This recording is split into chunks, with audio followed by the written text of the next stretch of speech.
Pada suatu hari di Istana Argapura, Gresik, para wali dan sejumlah tokoh penting menggelar sarasehan.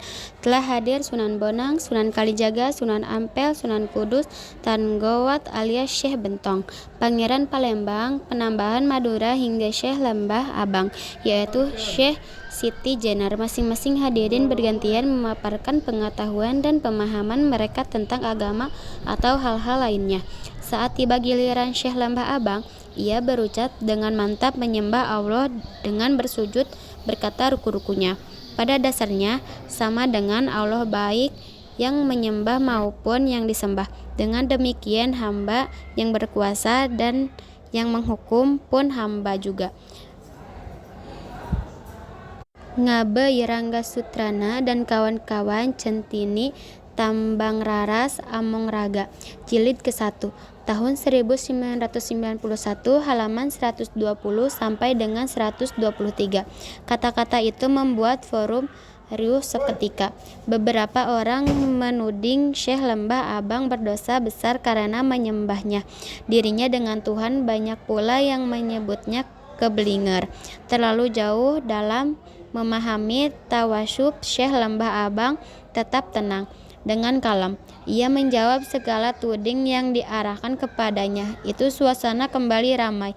Beberapa wali memperingatkan bahwa pemikiran Syekh Siti Jenar itu bisa berdampak hukuman mati karena melencang dari Islam. Ahmad Qadim, Syekh Siti Jenar, Makrifat dan Makna Kehidupan, tahun 2007, halaman 11. Pandangan Syekh Siti Jenar dianggap mengancam proses tumbuh kembang Islam yang sedang subur-suburnya di Jawa. Selepas runtuhnya Majapahit itu, apalagi Syekh Siti Jenar punya banyak murid.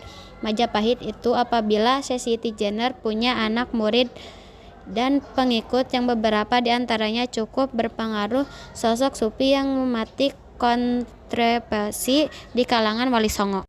Merasa tidak dihargai, Sunan Bonang naik pitam dan mendatangi Syekh Siti Jenar seraya berkata keras, "Wahai Jenar yang sedang berada di alam kematian, hentikan sejenak pengajaranmu. Jangan kau teruskan mengajar murid-muridmu," bentak Sunan Bonang Sasrawijaja dalam bukunya Serat Syekh Siti Jenar tahun 1958, halaman 48. Rupanya kedatangan para ulama sekaligus politisi berpengaruh dari Demak itu atas perintah dari Raden Patah. Sang Sultan mendapatkan kabar bahwa apa yang diajarkan oleh Jenar terindikasi telah menyimpang dari ajaran Islam. Para wali dan ulama di wilayah kekuasaan Demak kala itu, termasuk Syekh Siti Jenar, hanya diberi kewenangan mengajarkan syahadat dan tauhid. Sementara Jenar dikabarkan sudah berani memberikan materi tentang ilmu ma'rifat dan hakikat. Digelarlah forum sebagai ajang pertanggungjawaban atas keyakinan Jenar itu. Sebagian besar anggota Wali Songo hadir dan mengeroyok Jenar dengan melancarkan berbagai argumen tentang ketuhanan bagi Syekh Siti Jenar. Inti paling mendasar tentang syahadat dan tauhid adalah manunggal atau bersatu.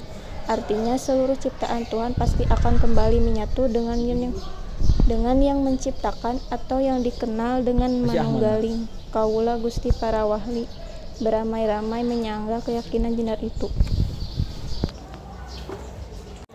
Balasnya, R. Tanaja dalam bukunya Suluk Wali Songo tahun 1954, halaman 54, jika Anda menanyakan di mana rumah Tuhan, jawabnya tidaklah.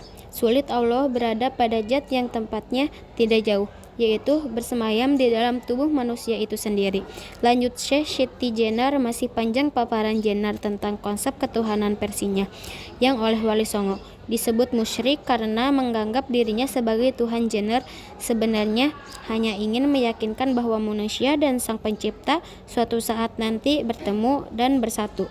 Forum diskusi itu pun beralih fungsi menjadi persidangan dengan suara bulat memutuskan bahwa Syekh Siti Jenar harus diproses hukum.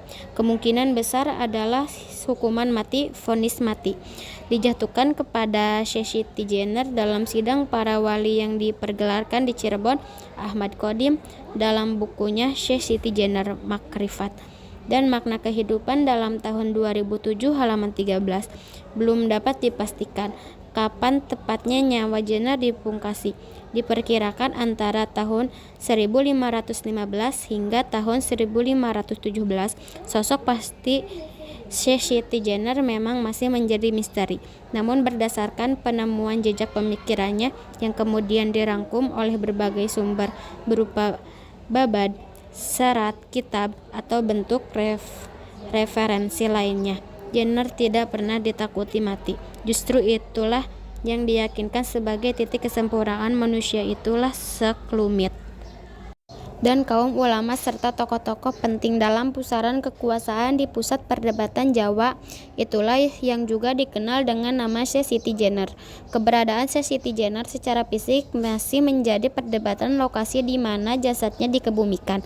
Setelah dihukum penggal pada masa-masa akhir kepemimpinan, Raden Patah selaku penguasa Demakun masih simpang siur yang menjadi pegangan bahwa Siti Jenner memang pernah hadir dan berperan penting adalah peninggalan ajarannya yang disebut pupuh atau ajaran budi pekerti. Beberapa sumber lama berupa babad maupun serta merekam apa saja yang dipelajari, diyakini dan dijalankan Siti Jenner yang dianggap saat itu Siti Jenner diyakini berasal dari Persia yang sekarang dikenal dengan Iran.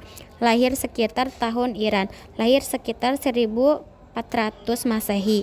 Ia berguru kepada ayahnya, yaitu Syahid Salih, yang dikenal sebagai ahli tafsir kitab suci. Konon, Jenner sudah hafal Al-Quran sejak usia 12 tahun. Sohibul Farozo Al-Robani dalam bukunya Kumpulan Tanya Jawab Islam, hasil Batsul Masail dan Tanya Jawab Agama Islam tahun 2013 diruntut dari silsilah. Para pengikut yakin bahwa Siti Jenner keturunan langsung dari Nabi Muhammad SAW melalui jalur Siti Fatimah dan Ali bin Ali Thalib. Wajidi Saksono dalam bukunya Mengislamkan Tanah Jawa telah atas metode Dakwah Wali Songo tahun 1905 halaman 49. Pada usia 17 tahun, Jenner tiba di Kepulauan Nusantara mengikuti ayahnya berdagang sekaligus berdakwah di Malaka. Ayah Jenner lalu diangkat sebagai mufti ulama yang berwenang menafsirkan kitab dan memberikan fatwa kepada umat oleh penguasa Kesultanan Malaka saat itu, yakni Sultan Iskandar Syah yang berkuasa di Demak yang merupakan pusat ajaran Islam di Jawa. Jenner berguru kepada sejumlah wali termasuk Sunan Ampel dan Sunan Gunung Jati. Muhammad Jajuli dalam Siti Jenner mengungkap misteri dan rahasia kehidupan tahun 2011 halaman 18 meyakini bahwa Jenner juga sempat berguru kepada pertapa Hindu atau Buddha. Dari sinilah ia mulai mengenal konsep manunggaling kawula Gusti. Kendati demikian, perlu untuk dipahami bahwa mistisisme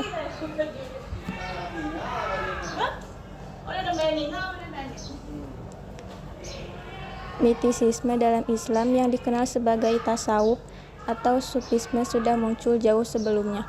Beberapa mistikus Islam sudah berperan dan memainkan pengaruhnya di berbagai belahan dunia Islam. Bahkan sudah muncul sejak abad-abad pertama perkembangan Islam. Siti Jenner bermukim di Jepara, memimpin pondok pesantren. Suatu kali dari Demak, ketika Jenner sedang mengajar santri-santrinya di dalam masjid, tiba rombongan dari Demak. Ada Sunan Bonang, Sunan Kalijaga, Sunan Kudus, Sunan Geseng, Raden Mas Cakrajaya, dan lainnya. Mereka datang untuk menyampaikan titah dari Raden Patah, Sultan Demak. Saat itu Sunan Bonang berucap salam, tapi salam itu rupanya tidak terdengar karena suasana yang sedang ramai oleh para santri.